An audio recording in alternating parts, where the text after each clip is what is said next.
Hello everyone, you're welcome to this edition of the Primetime Newscast on Équinoxe Television, live from our headquarters in Cameroon's economic capital, Douala. My name is Babla Jonathan. In our top stories in this edition of the news, several families have been deprived of their source of livelihood by a fire incident. The fire incident occurred at Nkwen in Bamenda, northwest region of the Republic of Cameroon. We'll bring to you details in this newscast. And human rights defenders in Cameroon say that a serious civil war is looming on the country following the rise in hate and hate speech propagation on social media. They are pointing an accusing finger on government and political authorities or officials, saying that they are at the front line of the promotion of hate speech in the country. And out of Cameroon, police in Ghana say at least 5 persons have been killed in election violence, and the main opposition presidential candidate denies a report that he conceded after later circulated falsely claiming that he did so.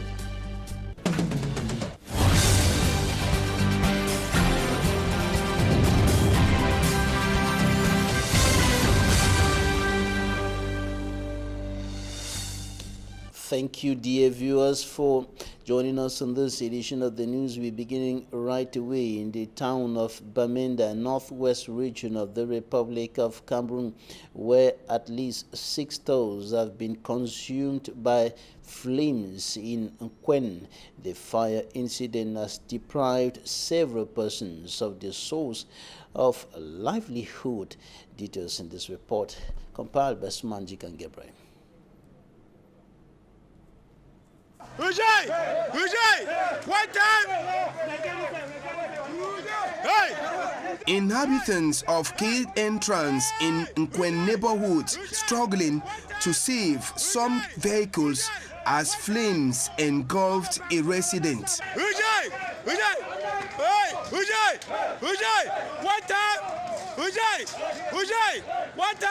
In the course of their struggle, the Army Rescue Unit of Bamenda also arrived to add more hands. It was about 8 p.m. Tuesday night when the fire started. As with the drink, before we say some has the bond, we were drinking when we were called that a house was burning. As we ran to rescue things from the house, we realized it was our store. Many things inside got burnt, even though we managed to remove some. We are begging on government to come to our aid. Or the beg all the government, say where see begin the way fire happened for them like this. At least they to try where we if they try support the people, then they try go back the way they manage their life. This Wednesday, Équinoxe TV crew descended to the scene, and the destruction left behind by the fire was very visible. I will get this room house where I don't rent for this month. We pay every month and pay us every month. I took a loan to equip my store, but unfortunately, all got burnt alongside the items inside. About 133,000 francs cash also got burnt. I don't like my taste. They can't call me for how they can't call me before one can reach way. All things don't really go down. First of all, I have been a retired civil servant. As a retired civil servant, I sell oil and banana, but everything got burnt alongside 200,000 francs cash. So all the capital will be small money will be get and borrowed some journal. Money don't burn for me for house here more than 200,000. Most of those affected by the inferno had borrowed money from microfinance institutions, hoping to make proceeds before going to repay their debts. Unfortunately, this fire has rendered them hopeless.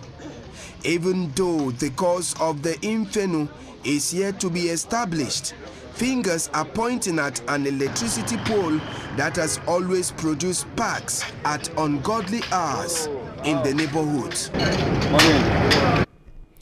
In Kumba, in the Meme Division, southwest region of the Republic of Cameroon, panic and fear and as well as commotion hit the Farm Road Fiango neighborhood in the town of Kumba following a gun shot allegedly coming from soldiers. Our sources indicate that soldiers were running after an alleged separatist fighter and they shot at him, and of course the sound of the gun raised panic and fear and provoked commotion in the neighborhood as students were being taken out of school by their parents. Pupils and students were being taken out of school by their parents, and some of the schools are said to have shut down because of that incident. And this is coming barely not long after some students, 7 of them were killed in a school still in Kumba, notably in the Mother Francisca International Bilingual College or Academy. And this incident today provoked fear, panic and commotion in the Farm Road Fiango neighborhood in the Kumba.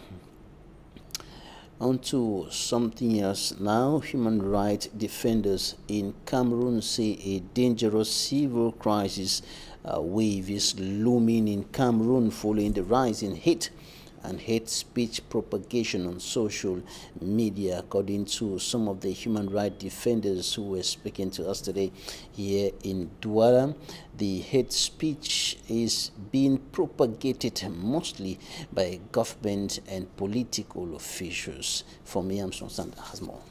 Cameroon is at the verge of bursting into a chaotic social crisis if nothing is done to reverse the green tribalism, hate and the propagation of hate speech on and off the social media, according to defenders of human rights. Meeting in a debate on launch at the headquarters of the Network of Defenders of Human Rights in Central Africa, REDAC officials identified the context which has favored the growth of hate speech among people initially united in diversity. The democratization of hatred toward certain communities and has weakened our democracies by favoring the blossoming of hate speeches, leading at the same time to a withdrawal of identity and tribalism. To experts present, top government officials in Cameroon propagate hate and hate speech with few examples which contributed to the escalation of the armed conflict in the northwest and southwest regions of Cameroon. Minister Issa Kiruma Bakari said Anglophones are an historical minority. Minister Jacques Famino said, what can you do? Anglophones are just like 2 cubes of sugar in a bucket of water. Minister of Justice said, when the consortium will crumble, the lawyers, students, the consortium, will run to the government as what? As beggars. Our governor, Bernard, said, if dogs continue to take to the street to protest and bite, they will meet security forces. And this a lot has contributed in the violence, in the calamities, in the issues that the people from these regions are being faced with, because it's sparked a lot of controversy. Beyond adopting measures to fight the social danger, experts say the laws in Cameroon against hate should be applied. We need us all to look at the law, the enactment that our president did on the 24th of December, and said this should be done. Defaulters, those who do this, will face the law, will go 3 years in prison with a fine of 3 million francs. This should be implemented, but still, we still have people going about doing the same, committing the same act with nothing in return, like they're not being served what they deserve. So it is time for us to like take the bull by the horn and say enough. And how do we say enough? We need to monitor to ensure that these laws that are being enacted are being practicalized and not only being put on paper. So I think that's basically what my presentation is all about, and thank you very much. The debate on launch took place within a series of exchanges marking the celebration of the International Human Rights Day, whose theme this year is Rebuilding Better. REDAC officials say Cameroon needs reconstruction, and the reconstruction can only be successful. With the increase in crime wave within the Cameroonian society and security challenges affecting the country almost everywhere, from the north to the south, from the east to the west, top security officials in the country are enhancing efforts to improve on the capacity of security officers to fight the rising crime wave and the security challenges across the country. This is the purpose of the training given to 25 security officers at the International School of Security Forces. The training takes place in Douala. Details in this report. Innocent Azing. The Littoral region once again welcomes another batch of trainees of the International School of Security Forces. This batch of students from Cameroon, Congo, Ivory Coast and Mali are visiting with a different preoccupation and objective. Last time they came with an aim. This one there's another aim. They want to see how the role of the administrative authority as far as the security crisis done in our region. So we were glad to meet them and to see that they were very interested to see how we are managing those crises. Their trip in Douala is also to learn what they have been taught theoretically in school with the practical realities in the field. We are now, for us planificators, we are supposed to master what is really on the ground. We are supposed to know how within a crisis, different authorities can act, everyone at his own level. Discovering the security forces in Douala will be an added opportunity for acquaintance and operational skills gathering. And according to what the governor told us, you have three main actions for the authority, administrative authority. First of all, the information to the population. Secondly, collaboration and cooperation, coordination within all the forces, all different actors. And thirdly, action. Action how? Action exactly when it is necessary on the ground.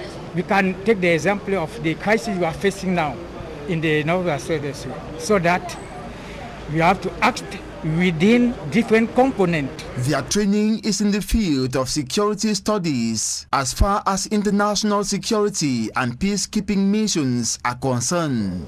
In the framework of the study trip of the 7th batch of the higher degree on security studies, this delegation is made by 25 trainees coming from 4 African countries. With these skills, they are expected to be holistic and know exactly what to do and how to do it after graduation and integration. And civil society leaders are encouraging young people to adopt the problem-solving mentality. The thing is going to be the door opener, the solution to the many problems affecting different parts of the country. And this is why some of the young people are being trained by civil society leaders in the country's economic capital, Douala, in order to be able to put themselves together, bringing together ideas on how to solve problems in their respective communities. Charles Sekome reports. Community organizing is a process where people who live in proximity to each other come together into an organization that acts in their shared self-interest. A process through which communities are helped to identify common problems or goals, mobilize resources, develop and implement strategies for reaching their collective goals set by getting people together, such as civil society leaders and entrepreneurs, to identify such problems. It is for this reason that humanitarian group known as Abonnez have decided to organize a forum on community organizing, which started today in Douala from the 8th to the 9th of December. The forum is aimed at knowing the problems troubling citizens as far as development is concerned in our community. Founder and CEO of Dennis Mickey Foundation. This community organizing forum that has brought together civil society actors from across the nation is very important because in Cameroon, as civil society, we work at different angles and our work is not consolidated. And one of the goals of the sustainable development is partnership for the goals. So this is a platform for civil societies to come together as actors from across the 10 regions of Cameroon and support each other and exchange from each other on how to build truly impactful activities that will change the problems we are facing in our community. As civil societies, we have challenges with access where there's exchange of wisdom and knowledge and experience and guidance and mentorship so that we can together find solutions to community problems as little as maybe lack of access to water.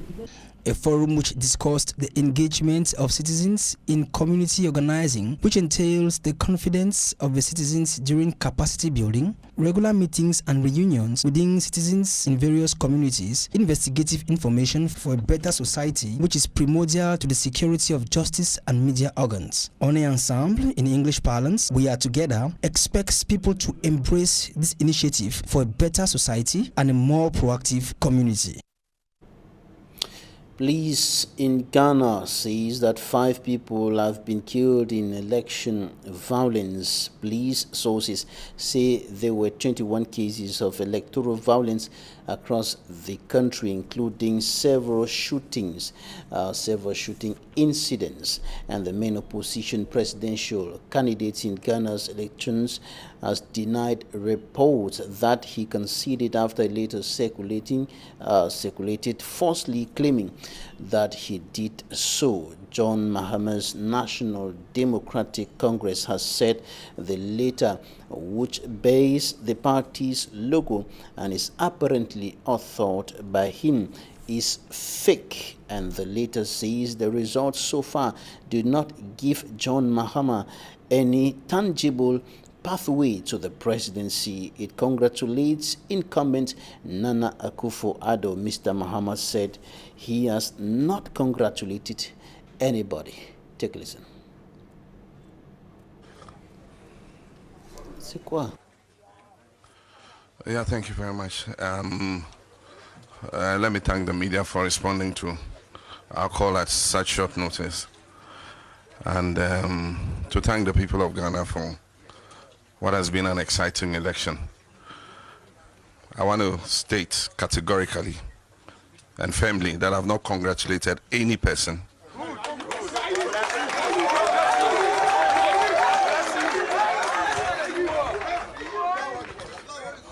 No attempt should be made to steal this election. We will resist it. We thank the Ghanaian people for the confidence they've expressed in us. It's clear the Ghanaian people want a change in this country. Ghanaians are tired of Akufo-Addo and his government.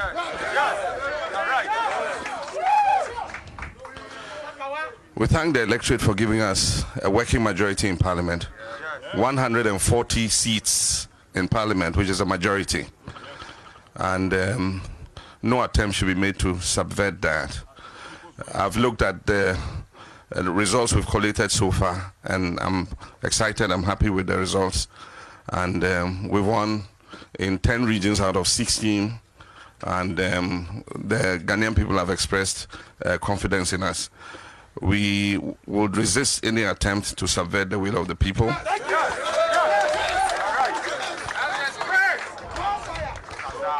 Some of what is happening is unacceptable, and Nana Akufo-Addo continues to show credentials that are very undemocratic. You cannot use the military to try and overturn some of the results in constituencies that we have won. And so we will resist any attempt to subvert the sovereign will of the Ghanaian people. The right thing must be done. We've collated our results, and we thank the Ghanaian people for the confidence they have in us. And we will give further details later. But we thank you very much. Scientists around the world continue making progress as far as the coronavirus vaccine is concerned. In Germany, vaccination centers are waiting government's green light to roll out jabs. Here in news. Just a couple of weeks, this Berlin arena will be transformed into one of 6 vaccination centers in the German capital. Every day, more than 3,400 people will pass through its doors to be immunized against COVID-19. Inside, construction is already underway. The vaccination will be administered in one of 80 cubicles like these. Then, a 30-minute wait. The second shot coming 21 days later. Berlin Health Senator Dilek Kalici says the centre will initially be in action for 4.5 months for the first phase of vaccinations. Phase 1 should primarily take place in vaccination centres because this vaccine, which we expect to be used, is complex and requires special storage conditions. This means that vaccinations in the usual health system won't be possible. The Pfizer-BioNTech vaccine needs to be stored at -70 degrees Celsius. It will be kept in a secret location before being transported here. The €200 million project will also need the help of some 3,000 staff members across Berlin's 6 centres. Project leader Albrecht Brömer designed the blueprint for the centres using nothing other than Lego. The Lego was a mechanism to make the idea a reality. I built the vaccination booths with Lego on 4 Lego panels. Then I built a consultation area at the front, the entrance and exit, a first aid point and a logistical base for storage. And this basic idea can now be seen here. The first people expected to be vaccinated here are health workers and people from high-risk groups, who will be contacted individually by post. The letters are ready, the facilities are ready. We can send out the invitations at the push of a button. We also have an appointment system. That means via a call centre or hotline, but appointments can be made online. We are, of course, also relying on the willingness of Berliners to be vaccinated. A mammoth task lies ahead, but all that's needed now is the government's green light to fill the empty shelves and begin vaccinating against COVID-19. Kate Brady, Euronews, Berlin. In sports, former Cameroon international footballer Pierre-Achille Awebo suffers racism. He was insulted by technical staff of the Turkish side, and he was insulted by a Romanian official, Sebastian Contescu, who called him a negro, and a scene which has ignited a widespread of reactions from across the board. And that incident led to the postponement of the UEFA Champions League match between Paris Saint-Germain and Istanbul Besiktas. And of course, that encounter was postponed today. Charles Ekome reports.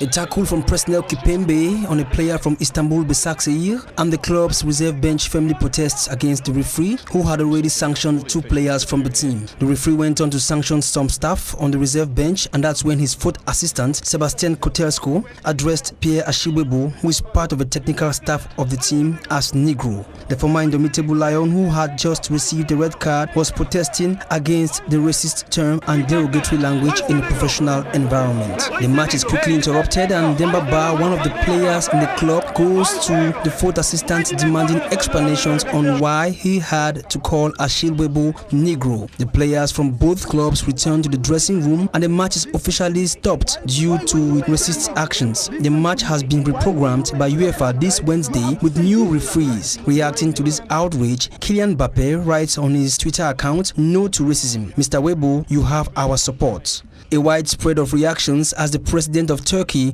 Recep Tayyip Erdogan, writes on his Twitter account saying, "We are condemning the racist actions on Pierre Webo, member of the technical staff of Besiktas, and we think necessary measures should be taken by UEFA." Joseph Antoine Bell also condemns the actions of Sebastian Kotelsku and salutes the heroic decisions of the players who all left the pitch. UEFA has opened investigations and the Romanian Sebastian Kotelsku might be in serious trouble, probably a sanction which might go up to 5 years of suspension and a possible dismissal.